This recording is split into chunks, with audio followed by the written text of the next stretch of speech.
Sthapakaya cha dharmasya sarvadharmasvarupine Avatara varisthaya Ramakrishnaya te namaha Vasudeva sutam devam Kansa Chanuramardanam Devaki Paramanandam Krishnam Vande Jagat Gurum.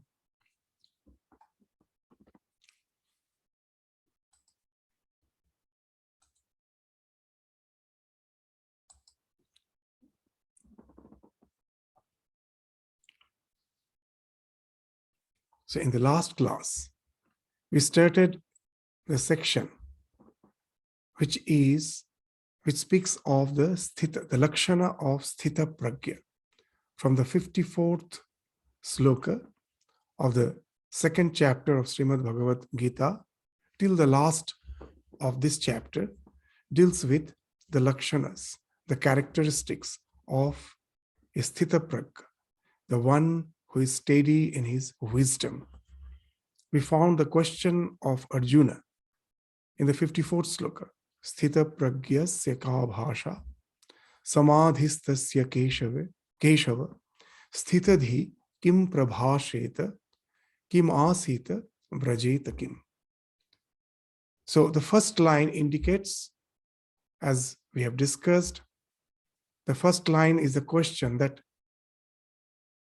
the one who is steady in his wisdom, what are the characteristics of such a person when he is immersed in deep contemplation?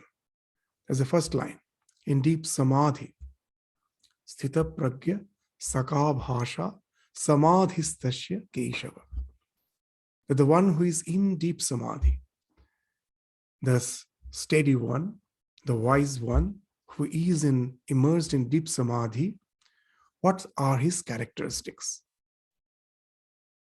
And the second line, that when he emerges out from that state, when there is a vyuthana, he comes back from that state, when he comes down from that state, and he relates with the world, what are the characteristics that distinguishes him from the general public? That Sthitadhi kim prabhasheta, how he speaks, kim asita, how he sits, how he resides in a place, vrajeta kim, how he moves around in this world. So with this question, this section starts, and in the 55th sloka, which we were discussing in the last class, Bhagavan Sri Krishna replies to that first question first, that what are the characteristics of a person who is deeply immersed in the contemplation of his self. So what's the sloka? The 55th sloka? That's the answer to that question, the first part of that question. Sri Bhagavan Uvacha Prajahati yada kaman sarvan partha manogatan atmani eva atmana tushta sthita pragya stadochyate. So the Lord is saying, O Partha, Prajahati yada kaman sarvan partha manogata. So all the desires doesn't belong to the self. They belong to the mind, manogatan. So that which belongs to the self, that can never be relinquished. I can never relinquish myself. I can never jump out of myself. I can never jump. If you try to jump out of yourself, you'll be jumping along with your body. I can never jump out of myself. So if all the kaman, all the desires were something which is a part of my being, which is a part of my existence, I could have never got rid of them. But they are manogatan. They belong to the mind. So one who is immersed in samadhi, deeply contemplating on his self, What is its characteristics? All the desires falls off, casts off. Prajahati yada kama. All the various mental modules which are fixed to the ego, hooked to the ego, clutched to the ego, they all fall off. With the contemplation of the self, the concept of this limited individuality, which constitutes our ego, that has been hammered away.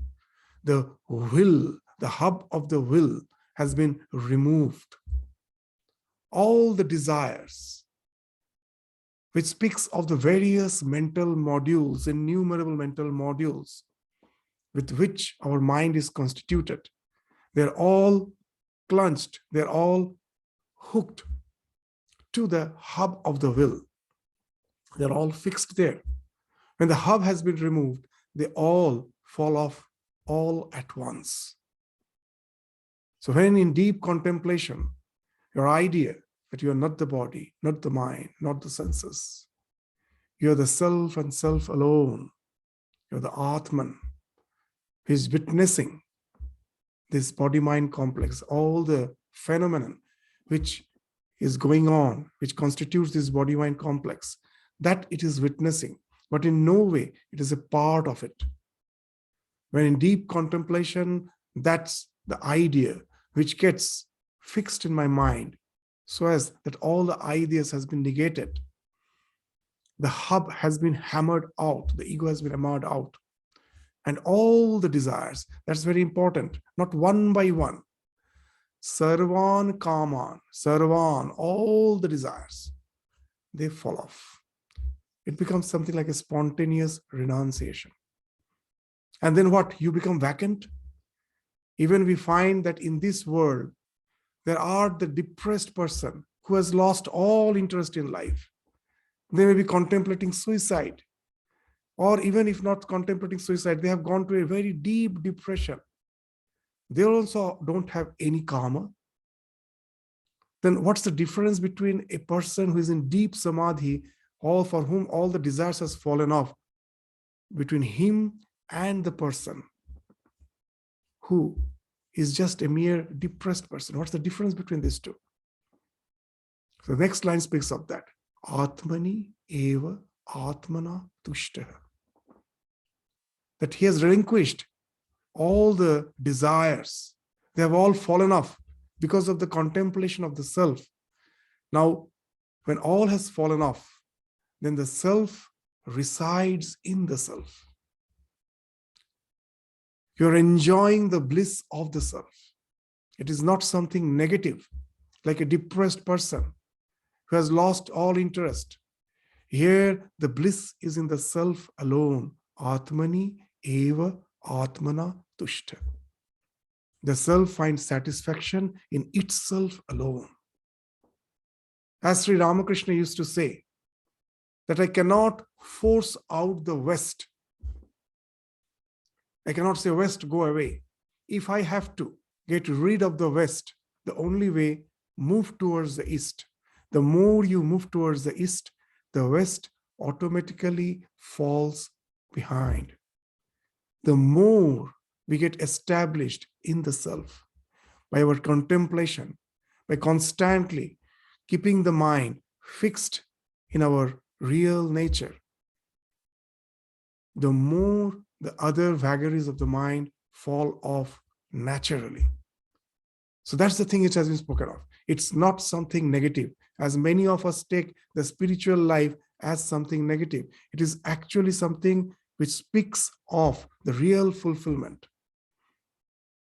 The real renunciation is here not something negative. I am renouncing something trivial. I am renouncing something trivial for something which is the real treasure. As a person met a monk and told that you are a venerable person. Why? No, because you have renounced. And then the monk replied, it is not me who have renounced, it's you who have renounced. I have renounced the trivial for something which is the real treasure. And you have renounced the treasure for something which is trivial. Whose renunciation is greater? So that's the idea here. So I have renounced something trivial to get something which can give me the fulfillment in life, the fulfillment, the happiness which we are in search of. That can come only when, in search of self, when we are immersed in it, the other desires falls off, not to disturb me anymore. In my life, I have found that in my attempt to enjoy the world, at last I am being enjoyed. The enjoyment never comes from the objects of the sense. Bhoga na bhukta. This is we can never enjoy the bhogas. They actually enjoy us. Like a bee, we came to sip the honey. The bee came to sip the honey and it was enjoying the honey. And when it was satiated, it thought, let me fly off, to realize that its wings has got stuck in the honey. That's our condition. We can never get satiated by the so-called the sensate pleasures of life.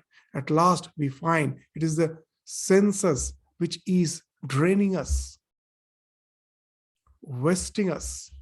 So there is no such happiness in the sensate pleasures of the world. The only way is to retreat. And this retreat is not just to run away. It is in search of the real happiness that we are retreating from something trivial. And when that has happened, the person who has achieved that state is in deep contemplation, enjoying the beauty of the self by the self. And when all the desires which belongs to the mind, they have fallen off, know him to be certain that he is a sthita pragya. Sthita pragya stadochyate. Such a person. That such a person is a man of steady wisdom. So that's the thing which was indicated in the 55th sloka. So the next verse, we will find that the second part of the question of Arjuna, that kima sita brajeta king prabhasheta, how he speaks, how he behaves, how he moves around in this world, how he will be sitting. Sitting means how he resides. So to all those questions from the 56th to 58th, these answers will be provided by Bhagavan. So now let us proceed to the 56th sloka of the second chapter of Shrimad Bhagavad Gita. What it says, Dukkheshu Dukkheshvanud vignamana, anud vignamana. Dukkheshu anud vignamana. Sukheshu vigata spriyaha. Vitaraga bhayakrodha sthitadhir muniruchyate. So dukkheshu, in sorrow, in adversity. Anud vignamana, one who is not perturbed. Udvigna, in almost all the Indian languages, which has been derived from Sanskrit, we know udvigna means to be perturbed. Anudvigna means to be not perturbed. So the one who is not perturbed, who is not disturbed by the adversities, by the sufferings of life, dukkheshu anudvignamana. Not only that, sukheshu vigata spriha. He also doesn't long for the happiness, the so-called the sensate pleasures of life. He has no hankering for them either. Neither he get disturbed, vexed by the sufferings, nor he is chasing after the pleasures of life. Vita, raga, bhaya, krodha. Vita means he has forsaken, has been freed from. It's no more. Yes, in Hindi we say vit gai, means something of the past that was, that is no more. So that's what is the Vita, what is the past? Raga, Bhaya, Krodha.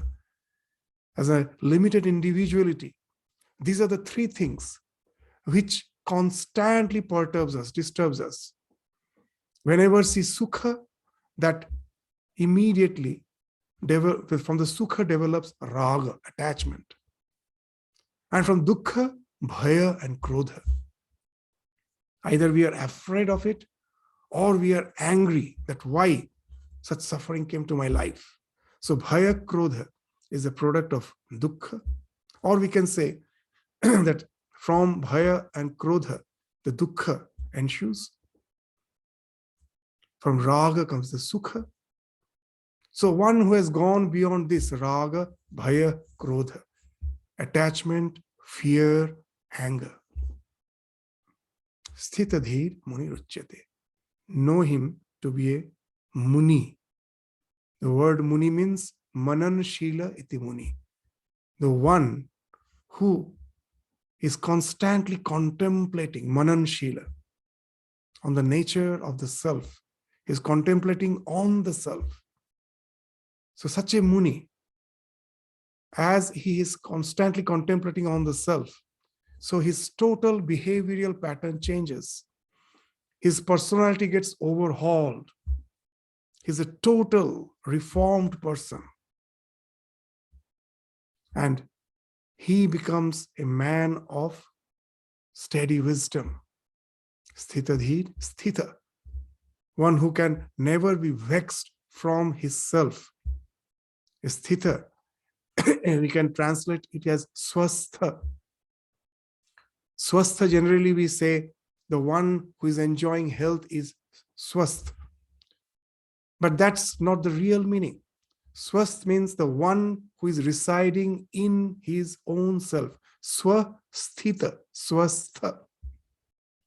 Swastha, one who is residing in his own self, who can never be vexed from that. So always resides in his self.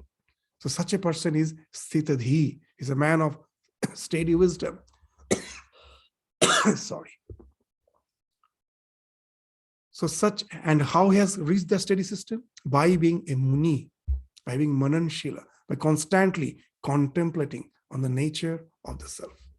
So this is the sloka which we will try to deal with quite vividly today. All these slokas, as we told, these slokas are like mantras. If we just read, get the literal meaning, that's of course how helps us.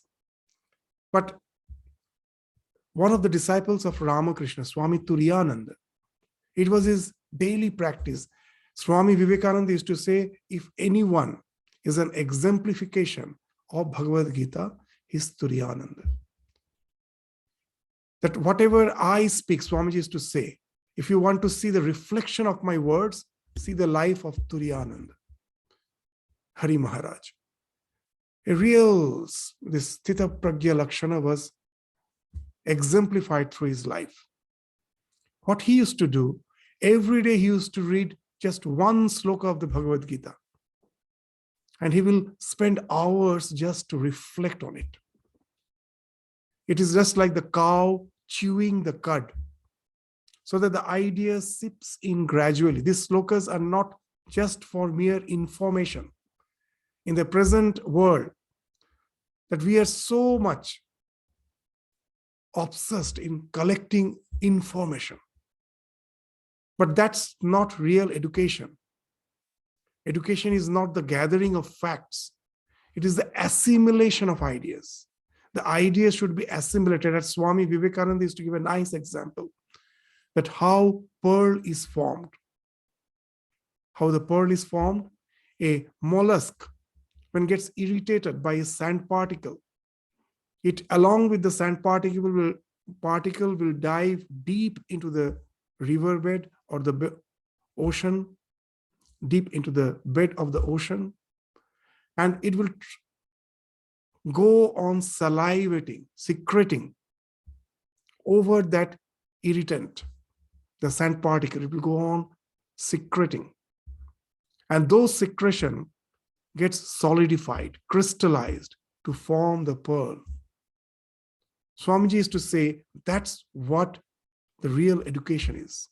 Get one idea, just don't go jump to something else. Hold on to it. Go on reflecting. Your reflections are like the secretion over that idea that was like an irritant. Go on secreting. And then you will find in the process, it is you who have got converted into the pearl. The life has totally transformed. Unless the education becomes a nervous association, it becomes a part of your being, it becomes your reflex. As in the life of Ramakrishna, we find that the money with which we are so attracted to, we are drawn towards the wealth. And Ramakrishna in his spiritual life, in the journey, renounced the wealth, thinking that it is a hindrance in the spiritual growth. His renunciation was so perfect that in later life, we find a very interesting thing. If he touches any metal, his hand recoils. Instead of going towards it, it goes away from it. He couldn't touch metal. He used to feel a tremendous pain. And Swami Vivekananda one day tested that whether it is just mere words or it is real, the truth. And he kept a coin under his bed. When Sri Ramakrishna came and sat on it unconsciously, he jumped up as if a scorpion has bitten him. Seeing that, Narendranath, the future Vivekananda, understood that's education. That he has assimilated the ideas in such a way that it has become a nervous association. It has got associated with his nerve, with his brain, with his mind. It has totally changed the stimuli response conditioning. It has changed the reflex. Unconsciously, even we are so attached to wealth that even unconsciously we are drawn towards it. And for Ramakrishna, through spiritual practice, it so happened that unconsciously, even need not have to take a conscious decision, unconsciously he will be recoiled from it. So that's the idea which has to seep in. That's why this education is not merely gathering of information. We take these slokas and try to contemplate on it. So today we will contemplate on this sloka, what actually it is speaking of. So I will try to share the screen today for discussing this sloka. So just I will share a particular the chart with which we can understand this sloka much better.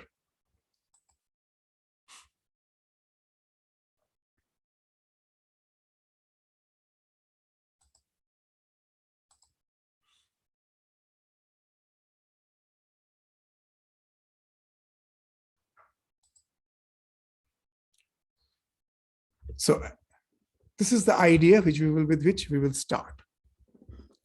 Dukkeshu anudvigna mana, sukheshu vigata spriha, vitaraga bhaya krodha, sthitadhi muniruchyate. So that's the lakshana, the characteristics of a person who is steady in his wisdom. But let us first start with the general, with the default mode of our living. For most of us, what has happened?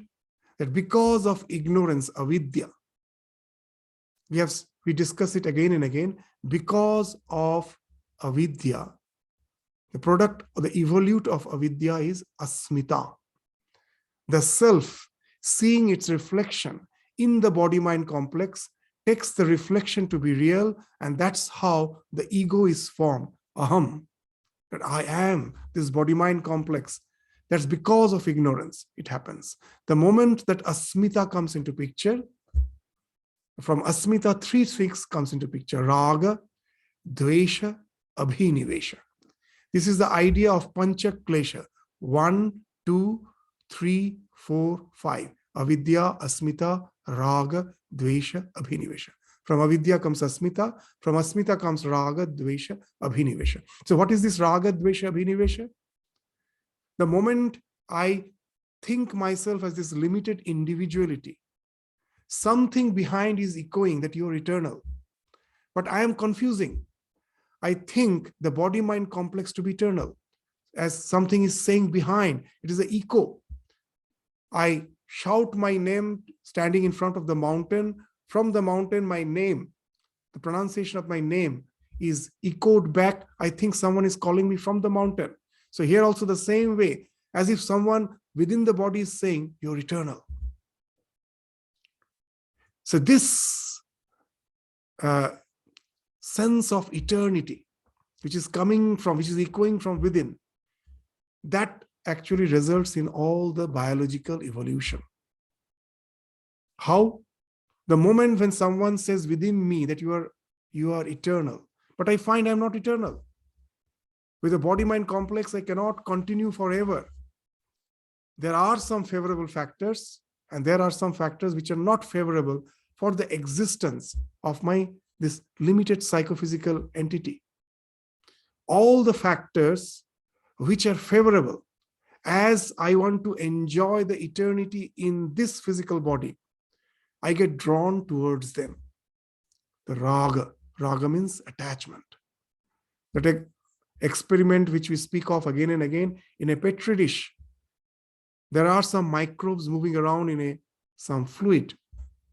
So the microscope, I see they're randomly moving. Now I put a drop of nutrient in the center. I find that all those microbes gather a direction. They start moving towards it. That is raga, attachment. Because the self, which has as if become the microbe body, wants to realize its eternity as a microbe body, and it's drawn towards the thing which favors the existence of that microbe body. That is raga. Now, instead of nutrient, if I put a drop of toxin in the middle of the petri dish, I will now find the direction have changed. They are all moving away from it. That speaks of dvesha and abhinivesha. What is dvesha? Means hatred. There are so many unfavorable conditions in my life which I hate. I have the power to get rid of it with my hatred, with my krodha, anger. If someone wants to take away my wealth, I'm angry. First, what happens? I hate that person. And from the hatred comes krodha, anger. With that anger is something which came in the process of evolution. That when we found that someone is trying to take away with the things which is essential for my existence, then of course I have to show my anger. So krodha comes from dvesha, that when I am hating something which is not favorable. And sometimes the external detrimental factors are very powerful. I simply cannot get rid of them by rage. I myself have to run away from it. It is so powerful. When the predator attacks me, I know it is foolishness just to charge him back. I myself run away from it because I have tremendous clinging towards life. There's bhaya, the fear of death, is a product of abhinivesha. So now in this sloka, you will find three things have been mentioned: vita, raga, bhaya, krodha. So raga, we all have to understand this raga is a common thing to all of us. Bhaya is a product of abhinivesha, and krodha is a product of dvesha. These are the things which guides us. The ordinary person as a being who is deluded, who are deluded by avidya. For them, this raga, dvesha, abhinivesha, which results in raga, bhaya, krodha, is something natural to us. All our activities in life are motivated by either by raga or by krodha or by bhaya. Either by attachment, raga is attachment. Krodha and bhaya speaks of fight and flight. Krodha is fighting and bhaya is flight, running away. Fight and flight response. So now, very interesting thing, that what's our life is How these are called afflictions. This avidya, raga, dvesha, abhinivesha, avidya, asmita, raga, dvesha, abhinivesha. In the Sankhya school of philosophy, in the Yoga school of philosophy, have been termed as afflictions, kleshas. Why they are afflictions? Now we will try to understand that raga is also an affliction. Because of raga, all the obsession developed. Whatever is favorable for my life, when I'm drawn towards it, when I am drawn towards it again and again and again, unknowingly, that's how the mind works. The thing which I hanker for out of necessity, again and again, that as if creates a path in my mind. This, in the modern psychology, they call it neuroplasticity. And once the path is created, you forget the necessity. Just to traverse that path becomes your obsession, your liking. All our liking has developed that way. As Sri Ramakrishna in the Gospel says, Kamini, Kanchan, Maya. Lust and gold is Maya. Why? Those two are the basic necessary for life. Without kama, without lust, even as a microbe body, unless it's reproduced, it cannot continue to sustain itself. It knows very well, as a microbe body, it's not going to last forever. It has to reproduce, and through its progenies, it continues. So that's a must. Lust is a must. And wealth. Wealth, as a human, what we say wealth is actually the means of sustenance in the lower creatures. So without the means of sustenance, if I cannot sustain, how can I think of progeny? So these are the two basic needs, wealth and lust. And when they become obsession, what happens in our society, we find all the social evils are the product of that. Not only that, even if there is no social evils, in my personal life, it is the obsession which results in all sorts of individual problems. Not all sorts, a great factor of our individual problems, of our individual lifestyle issues have created from obsession. The common thing, that the example which we give again and again, that a small child is not drinking milk, the mother adds a little sugar, immediately it starts drinking. It is an innate liking for sweetness. How is it has developed? It has developed that as our ancestors who never knew agriculture, who used to gather food, for them it was a big challenge to find out what is food, what is nourishing, what is toxic. And in short time, they discovered that in nature, anything sweet is never poison. Other taste, I am doubtful. It may nourish me, it may kill me. But sweet is always nourishing. Out of necessity, we started collecting sweet herbs, sweet fruits. And that became into an obsession. And now we find in all the food, you go to the supermarket, anything which the people tend to purchase, sugar will be there. So now you will find that the sugar content is mentioned. Kellogg's cereals, just to give. Previously, they really brought some healthy cereals. They found the others are catching market. Now later, they brought some other cereals which is full of sugar. However, we may say that sugar is something which is harmful, but we tend to take the sweet things. That's why, knowing very well the harmful effect of it, the cold drink sells. America is the highest consumption of sugar in America. Through all the so-called food products. What has happened?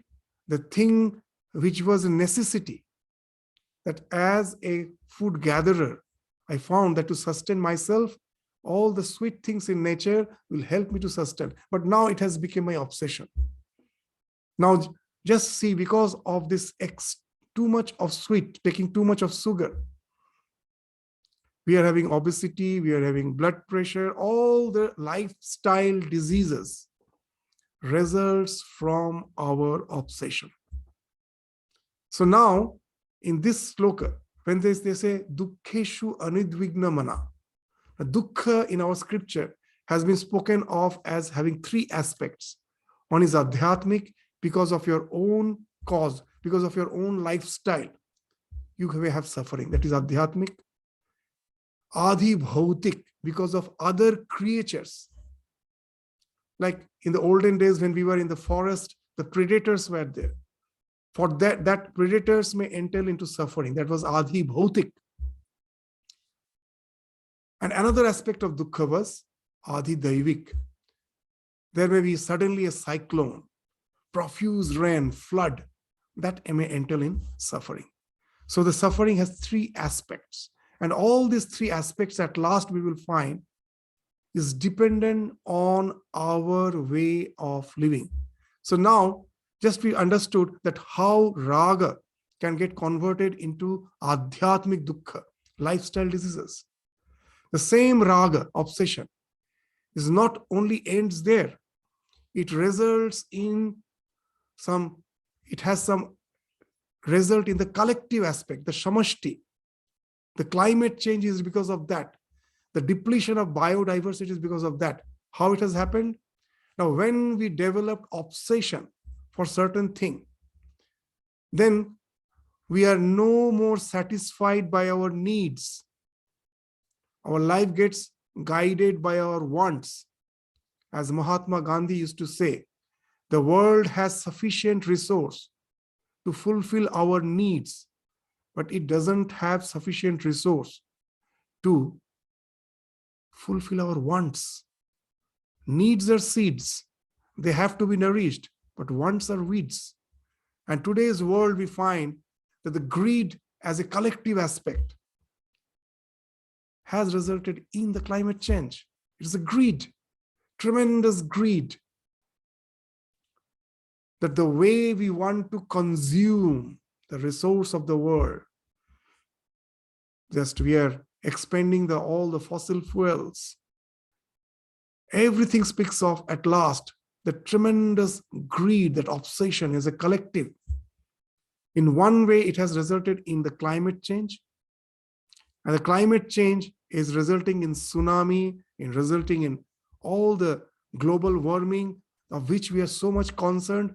So you will find how raga at last gets converted into adhi daivik dukkha. It's not only personal. I have to my own obsession in a collective way has actually resulted in natural disasters, adhi daivik. Not only that, the samashti, this collective aspect, has resulted in the depletion of biodiversity.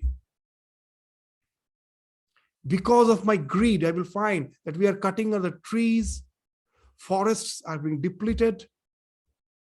With the depletion of the biodiversity, that present day we will find that infection, this viral infection, has become virulent. It's a great fear now that anytime a new form of virus will come and again will take us to that, there's as if like in a coma state of existence. We were almost in coma for last 2 years. So much handicapped, that why it is becoming rampant nowadays. When the biodiversity gets depleted, what happens, with the immense biodiversity, this virus, they have their own host, the trees, the plants, the other animals. They're quite happy with this, in adapting themselves with those lives. When they have been depleted, all these microbes, the virus, they are in search of new host, because their original, the biodiversity on which they were depending, that has depleted, that has been extinct, that is extinct. So for their survival, they are in search of new host. With the plants and the animals, no one wants to die. Even the virus, even the microbes have adjusted in such a way, it was a win-win situation. The plants were living, they were also living. But when they find a new host, immediately they also don't know how to balance. First, it will be creating a havoc within our system. You know that you have term, by this time we are all familiar with these terms: pandemic, endemic. All the pandemic at last has to become endemic. It's not just because of vaccination. The virus also don't want to die. If the virus attacks me and I die with me, the virus also die. They need something to sustain. So they gradually learn how to stay with the host with whom it has attacked. So they also continue to stay, they coexist. So it takes time. So the pandemic to become endemic, it takes time. But in the meantime, we find they have created a havoc. Millions have died. So this is because of the depletion of the biodiversity. The raga resulting in the collective aspect results in depletion of biodiversity. Now, very interesting thing. In the olden days, Adi Bhautik spoke of what? If an animal, my predator attacks me, always I was afraid. When we were staying in the cave, we always have to be very watchful that we don't know whether I am going to exist the next day, because it was full of predators. The lions, the tigers, the other carnivores, they were there. Now we have created a society where we don't have to fear for all those things, but just see the paradox. The very first form of life, the virus, the microbes, from where life started, they have become our predators now. It is like a cycle. From there, the life started, and now it is they who have become our predators. So, Adi Bhautika, some may say that Adi Bhautika Dukkha is no more there. But just see, the smallest form of life has become the cause of our suffering. So the raga, the obsession, can cause our adhyatmic dukkha in the form of lifestyle diseases because of our obsessions.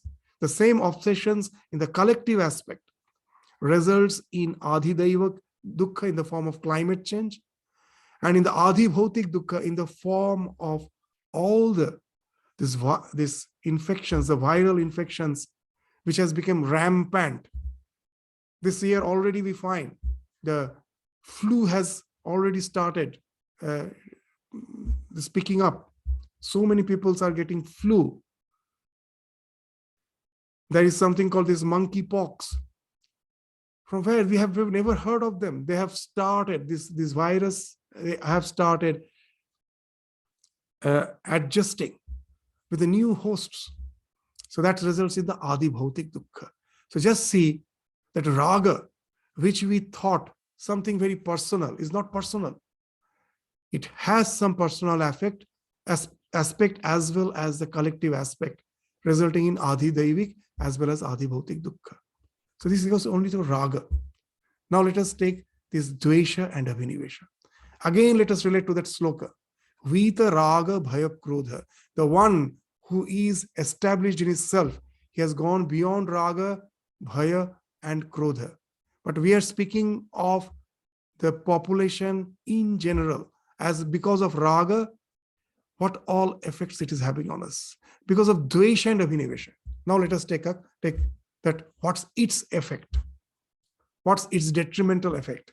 Dvesha, we finding expression as krodha, abhinivesha as bhaya.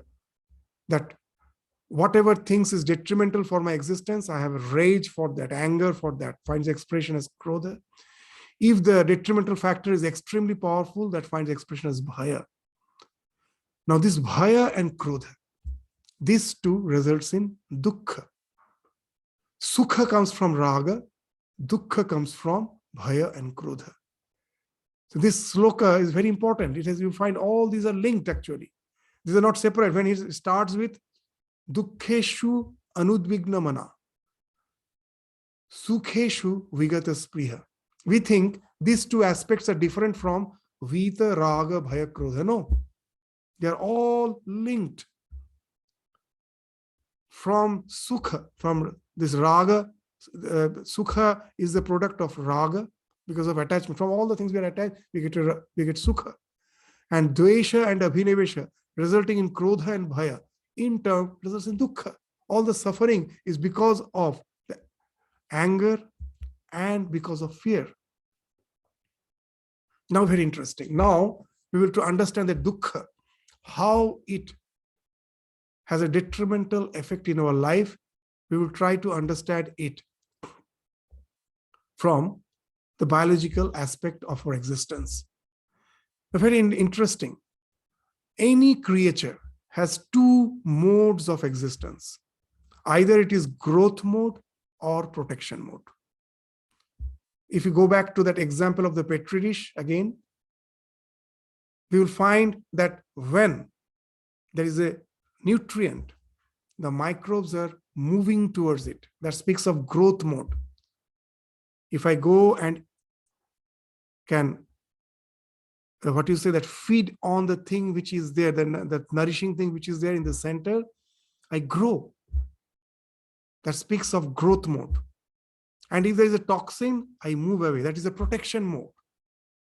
I am running away. Now, from the simple example, you will find that this growth and protection cannot coexist. Going towards and coming away cannot happen at the same time. Either you are going towards or you are coming away, running away from it. So growth mode and protection mode can never coexist. For any creature, when it is in growth mode, the protection mode is shadowed. When it is in protection mode, the growth mode is shadowed.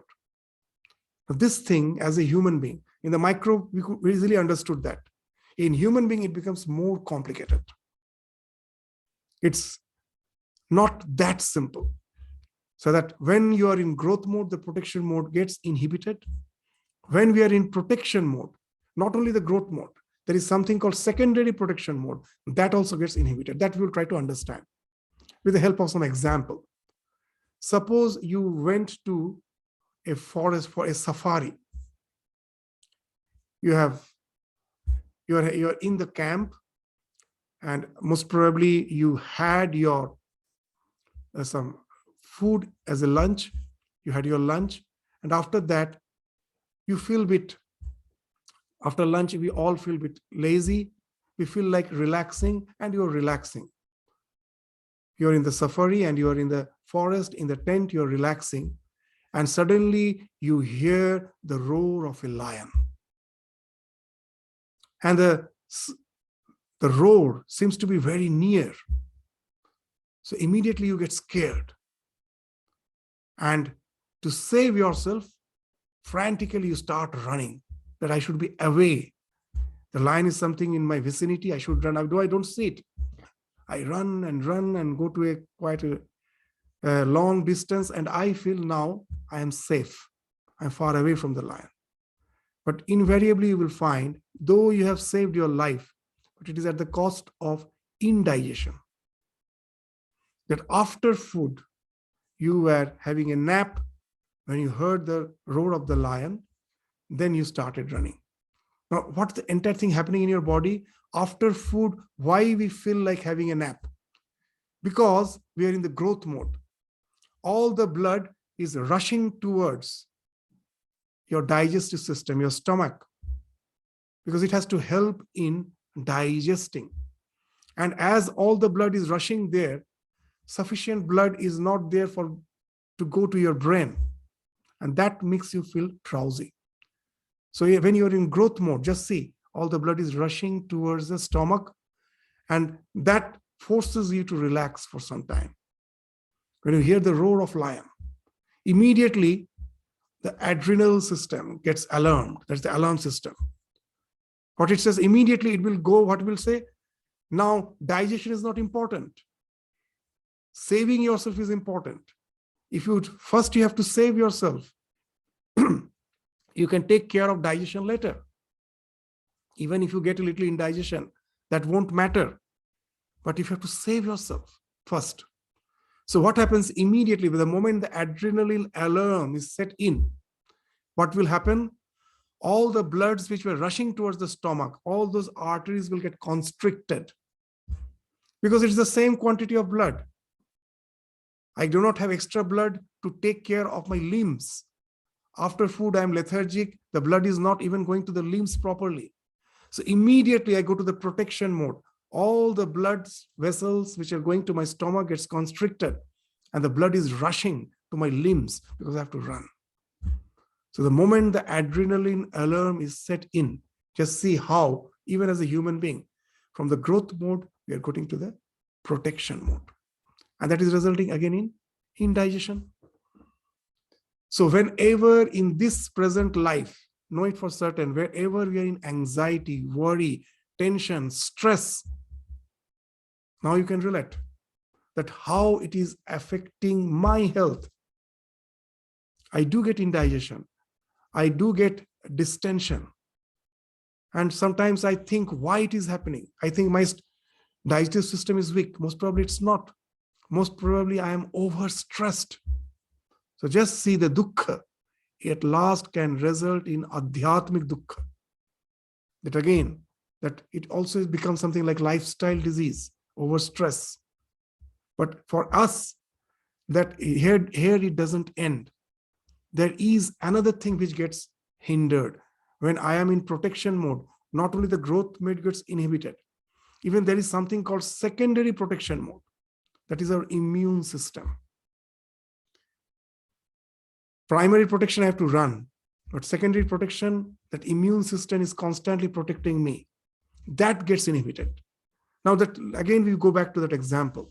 You are in a safari. Now, instead of having food and taking rest, now take the example as you have got some flu.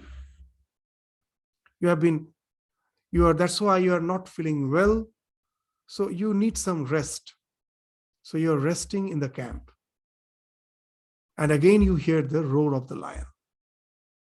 Again, you run frantically out of fear.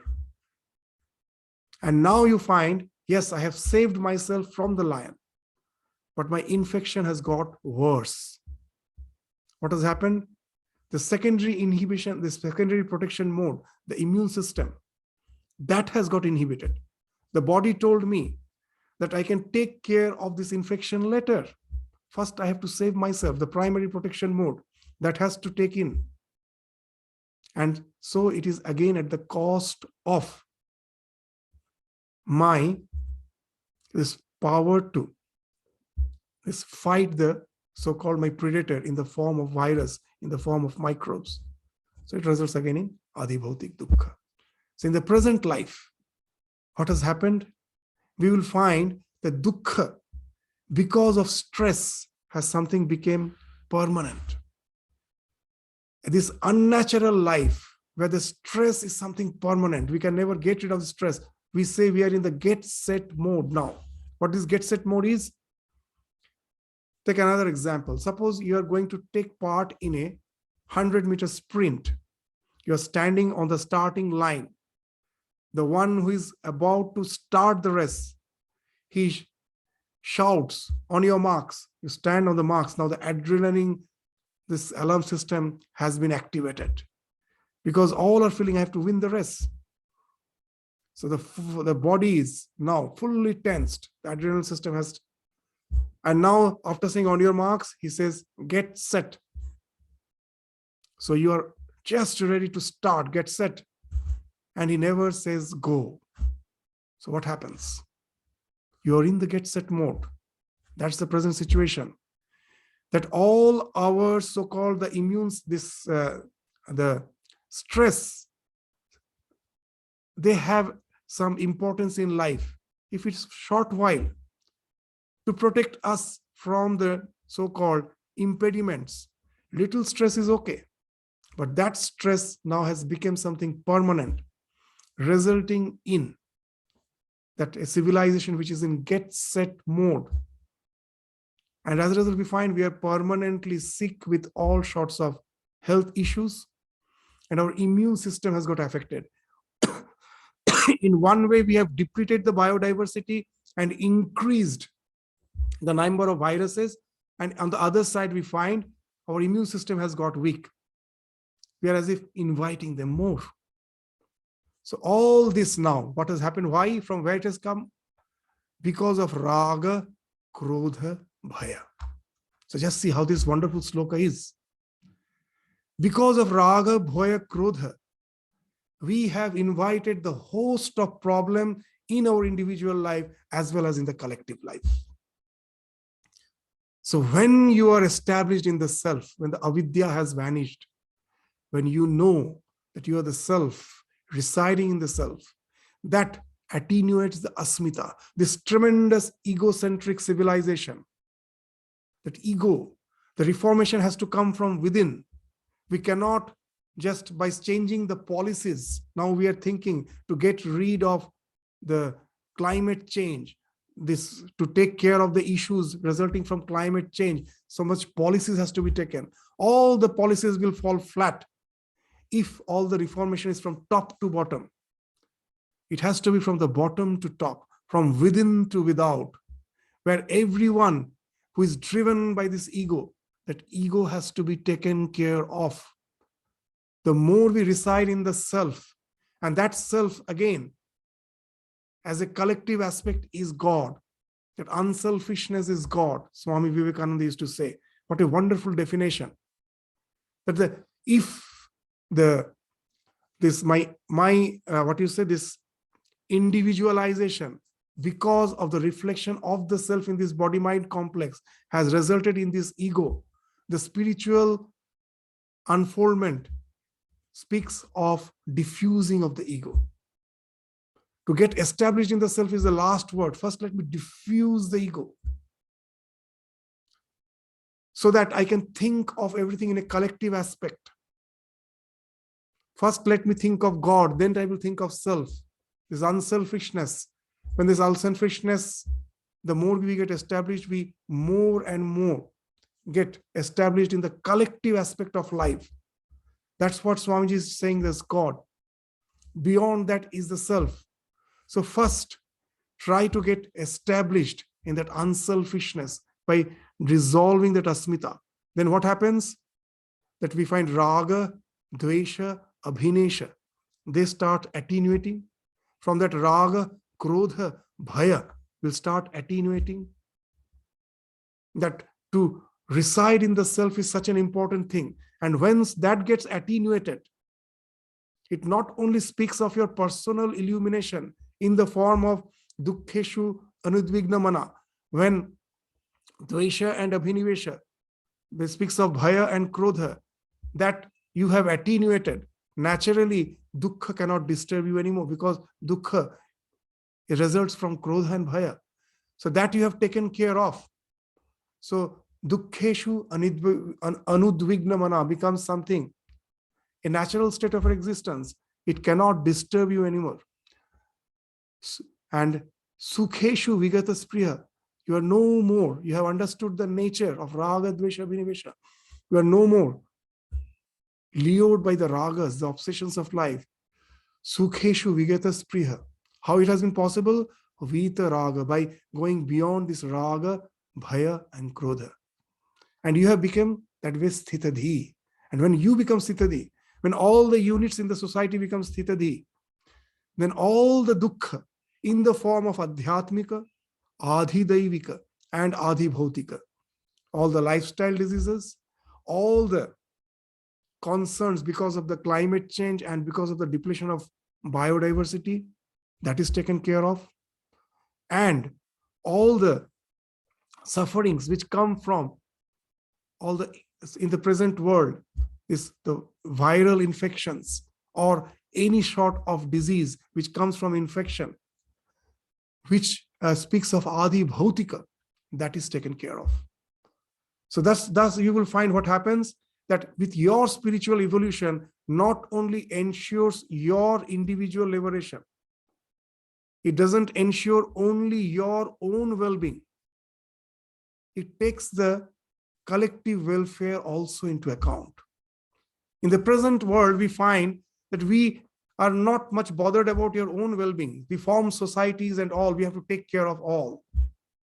If you are not happy, how can you make others happy? It's impossible. But I have heard a very interesting thing from a senior Swami. He says that a person moves around just in the parties and all everywhere to just cut jokes and make others happy. But he finds that is not very effective.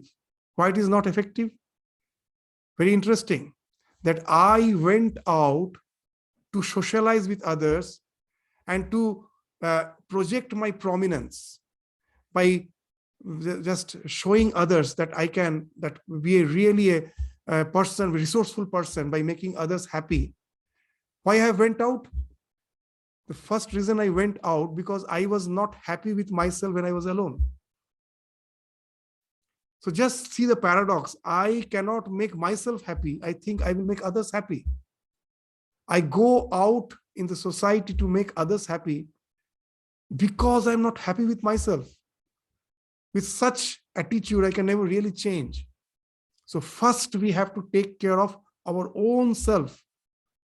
That may appear as selfishness, but that is the actual selflessness. The more I can get spiritually evolved, the more I can develop the tranquility, the more I can be a man of steady wisdom. And each and every individual becomes like that. If you take care of the units, from the bottom, the reformation starts. And the entire society, the real change comes in the society from that. And then automatically it will take care of the collective welfare. And that's what speaks of the logo of the Ramakrishna mission, which Swami Vivekananda coined. Atmana mokshartham jagathitaya cha. Think of your own moksha, your own liberation, your transcendence from all the so-called raga, krodha, bhaya. Let them be the past for you in your life. Let them be the past tense for you in your life. Vita speaks of past tense. The more you can do that, know it for certain, you are contributing to the welfare of the society. The policies and everything comes later. Atmana mokshartham, your own liberation, jagat hitaya cha. These two are not separate. These two are mutually conducive to each other. They are complementary. Each complements the other. So now just see the simple sloka. The simple sloka that it speaks of. What it speaks of? It speaks of the entire spiritual journey. The entire spiritual journey is been spoken of. Each and every sloka, that's why we told, is our mantra. What is mantra? Mananat trayate iti mantra. You go on diving deep between the words of these slokas. Each and every sloka becomes mantra. Mananat. If you go on diving deep within it, it will liberate you. Trayate means to liberate. It will liberate you from all the limitations of life. So that's how significant these mantras, these slokas are. So just see, one by one, from various aspects, Bhagavan Krishna will be taking the so-called limited existence of our life and try to transcend it, and you will find it speaks of the transcendence from the dualities of life as a whole. So that's the wonder of all these slokas in the Bhagavad Gita. So with this, we will just conclude our discussion today. We will continue with this discussion again in the next class. We will take up the next sloka, where we will find that the idea that how a liberated soul behaves with others, speaks to others, that will be indicated in the next sloka, that kim prabhasheta, kim asita, kim vrajeta. One by one, he will just answer the questions asked by Arjuna in the succeeding slokas. So with this, we stop our discussion today. Thank you all. Namaskar.